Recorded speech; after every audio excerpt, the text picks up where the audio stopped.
oso pozik gaude, egia esateko. Martxan gaude, uztaila erdialdetik edo, apurka faseka martxan jartzen, eta bueno, momentuz kamerak oso ondo doaz, lehenengo zatiketak egin dira, jendea pozik dago. Irailetik aurrera, ja guzti zabalik egongo da.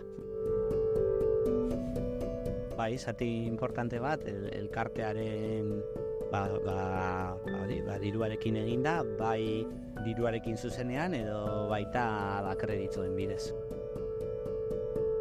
Bai, gurea da, ganaderuen elkartea da, eta elkarte guztiak dira,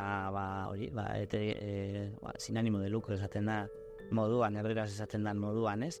Hemen bai elkartean eztabaida izan genuela bere momentuan figura juridiko aldatzea ala ez, eta erabaki genuen ez aldatzea ikusten dugulako hemendik ateratzen den etekina batez ere bai sektoreari begira bere produktuaren bitartez bideratu egin behar dela, eta gero aktibidadearen bitartez ateratzen den etekina beste proiektu batzuk edo beste inbertsio batzuk egiteko bideratuko direla.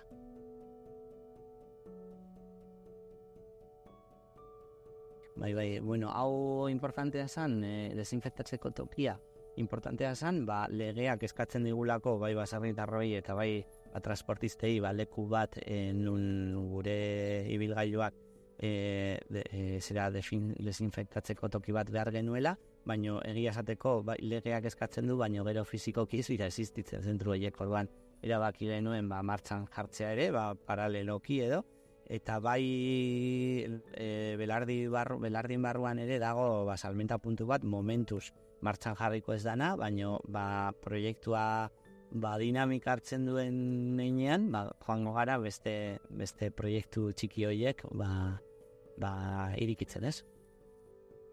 Hemen dagoena da oso gauza multifunzionala esango genduke, ez? Jende guztia zentratu da hiltegian, eta hiltegia importantea da hiltegi txiki bat, flexibilizatua, baino batez ere guretzako importantena dana da gero horren atzetik dauden zerbitzu guztiak. Bai zatitze dela, bai obradore bat transformatuak egiteko, bai hamburguesas, saltxitxa, txorizuak, bai sukaldea, hor prekozinatuak edo 5. gamako produktuak egin alizateko, eta baita ere formakuntzaren inguruko nahi dugun edo sortu nahi dugun dinamika, ez? Gure ikuspegia ez dalako bakarrik ekonomikoa, baita ere gizarte elkarte bagara, ez? Eta gure inguruko gizartea bultzatu nahi dugulako.